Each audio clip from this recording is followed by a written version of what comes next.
So you want to make some music, you want to live from it, not just dream about it. Here are some advices Fabrice Vignati has for you. Born in France, inventor of an entire music style, Gypsybilly. Well, found a place, number one, that you love. That's very important, where you feel that you belong to. That's the first thing. So whether it's a city or country, and then when it comes, found yourself some mentors, found what you like, stick to it, learn it, study it, found the people that can help you study it, take action. That's very important. And geographically is very important. Travel if you can. Now with the internet, it's wonderful. You can learn a lot of things concerning music, concerning life. So in a few sentences, it's just basically found yourself, found what you like, and do it the best you can. One night at the Grammys, Fabrice met Quincy Jones and asked him one question. We had a Grammy event, and I saw Quincy, and I said, I just have one question to him. And I said, what's the future of music? And he said, oh, mixed genre. And so I came back home, and I was like, whoa, that's right. Maybe that's why I play different genres. That's why I study many genres. And so what we did was sit down, and we realized that Tracy comes from the countryside and the jazz side, and I come from the rockabilly side and the gypsy side. And so I said to her, why don't we try to mix the four elements? So Gypsybilly, I wanted to do something that was creative, where I can play different style in it. And rockabilly, I'd done this, gypsy, I'd done it, and my wife did the country, and she did the jazz.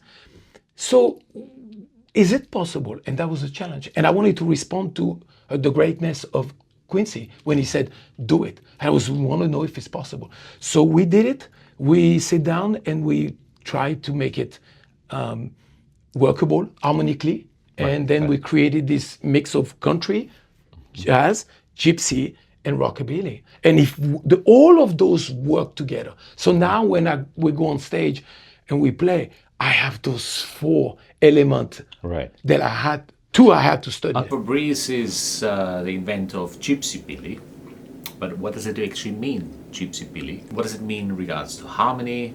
What does it mean in regards to rhythm, with phrasing? Where do those things come from? Well, for example, in gypsy jazz, you have the minor six. And so the minor six is mainly what we use. The six is the base of Gypsybilly, the six chord. And then the country is more the finger picking style. That's the chicken country picking. That's like with a like this, yeah. With the thumb, right? The thumb goes up and down on the strings, right? Like Check Atkins. Okay, yeah. And then the rockabilly. So that these two was a little bit confrontation, because the minor six and the major six was not used in country. So that's the great part about it. Interesting. Yes, that's the gypsy side. Now the country side is mainly 1/4/5, 1/5/4. Yeah. So it's simple. The gypsy side is more complicated with the Django harmony. Right. So that was how. Then came the rockabilly. Now the rockabilly is a music that is fantastic, because in rockabilly music, it's a mix of blues, swing, jazz, rock. It's one of the most one of the music where you can play so many styles in one style of music. That's why it's incredible. You can play all those fine ones. So we had that slap bass, those driving rhythm. So the country, then the minor six, major six, then the rockabilly style with those licks, and then the jazz part, which was really close to the Django style, but it has, again, that freedom where you can really solo and you can really express yourself. So those four elements was hard to put together. Now the name, Gypsy, simple. Gypsy means people. Billy in Appalachian means people too. Yeah. So it's the music for the people. Love it, love it. Thank you. Could you actually play? Do you have any specific licks, for example? Sure. You would consider. I mean, like the people who watch probably like they all love guitar. Yes. Hopefully. Hopefully. And then, hopefully, if they don't, then if not, switch off. They should switch off. Yes. Go from hobo to guitar. Right. Or Oh yeah, but what kind of guitar before you go? This is a Gretsch. This is it's not an expensive Gretsch at all because I use it for traveling. It looks and it's stocks. There's barely nothing changed. And I love this guitar. It's it's because you can go jazz, you can go country here and rock, and then here you can do everything is rhythm. So nice. This is the weapon for me. It's like, and it's close. So here's the jazz, here's the rock. And it's the middle. I forgot which guitarist it was. He had I know someone who had a fake thing in there just for recording sessions. So whenever I said, "Oh, I want to have a different sound," he was just like using it without affecting it. Correct. Yeah. But, so you do that. So you do that. But this one makes it change. Yes, obviously. definitely, Yeah. Definitely. So Gypsybilly is those chords like this. So you have the minor 6 and then the major 6, and then your 5. So right. So that's what we use in Django, and then of course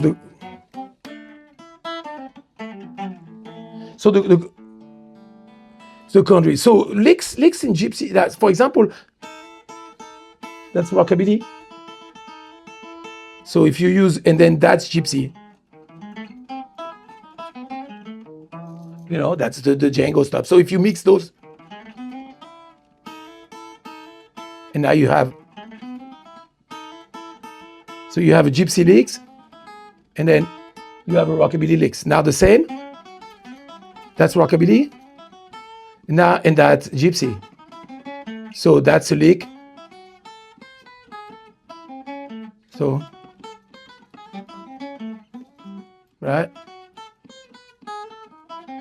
So now you have a Gypsy rockabilly lick and then a Gypsy lick. So. All right. So I often get the one question for whatever reason. So which strings I play, and it is actually interesting because it's a very personal thing.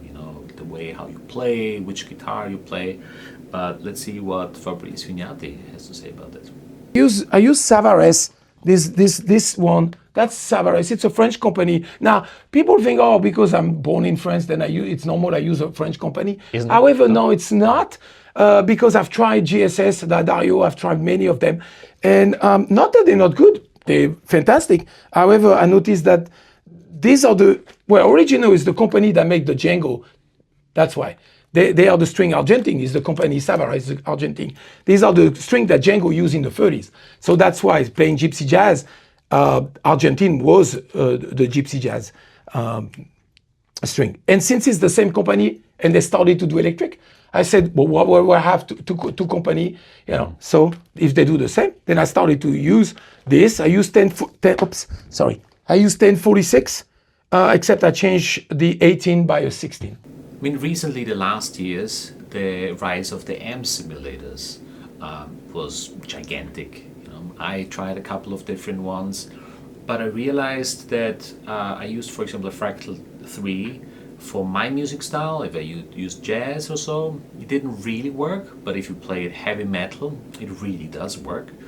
And then, of course, it's highly customizable, so you can use different amp simulators, which is a lot of work, which I didn't go into that. But so since Fabrice is actually playing this jazzy style, I was very interested of if he uses an amp simulator and which one he does and what's his experience with it. So I used I like Tone X. It's really good. Yes. Okay. So I'm in the process of fully switching. But otherwise, in amp, I use a 72. And any specific music styles you mean for that simulator? You can play any kind of music. Yeah, it's wonderful. It's just the quality is good if you know how to dial it correctly. If you know how to dial it correctly. as that's all the game. The game is to dial it like an amp. Yeah. But when I play with amp, usually my own amp is a 72 Princeton with an Eminence cabinet, and I lock that, and then a few pedals. But I'm very old-fashioned. But I do love the fact that you can use M Simulator, which most of the bands use now. Not everybody, but most. Metallica use it. I don't know. A lot of them use it now, and I love it. And actually, the quality is amazing. So for the young people who don't want to carry or don't want to, and the new generation, I think it's fantastic to explore. One box, and that's I have one box. I mean, Fractal is amazing. There's so many of them. They're expensive. But now, some company like IK Multimedia, which is Italian, and my name Vignati, I'm like to associate what I'm come from, my background with them. Right. And they do good sound. And it's a great ecosystem too, where you can pick and download your own for free, or you can buy them. But that's the beauty of M Simulator. Oh, thanks for sharing. You're welcome. I also asked him a real-world question about airplane crashes. If he would, for example, survive on a lonely island because he got a Boeing window seat, and miraculously there's also a guitar and a guitar amp on that island. Which are the two pedals he could not live without? I brought them with me. So the first one that to me is indispensable is delay. This is my DD3 delay from 1987. It's still the original. It still has been. Can you hold it? Yes, this is a DD3 delay, and this has everything because in Gypsybilly I need 3 settings. I need the pap of the sound studio, which is the rockabilly one. I need the one slap for the country one, and then I need the slower one for the ballads. So I can accomplish that with this or a second one of those. So if I was on an island, I wish I'd dig in the sound and I would found one of those, the delay. Because it's amazing when you don't have a delay, one dimension it is. Right. But when you have a delay, everything takes a second or third dimension. Right. And I think he makes things beautiful. So that's the first one. And then the second one that I really love, and I can't do it without it, it's a boutique pedal called Atomic Brain. So this is a Nocturne Atomic Brain. Of course, this one is custom because I like to check here, you can see that. This is a preamp that was made from a guy in San Diego named Tavo Vega. And he, one of my mentors, Brian Setzer, had the Roland 3.0, Roland 301, and it's very heavy, and it's the tape, and you have to clean the tape and everything. This guy is so nerdy that he recreated that into that box.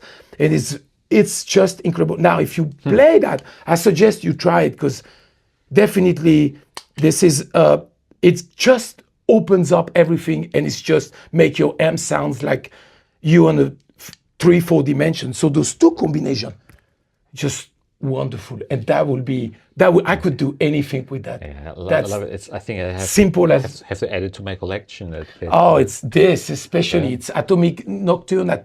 It's a nocturnebrain.com. It's just amazing. So that was it. Thanks for listening, and see you soon.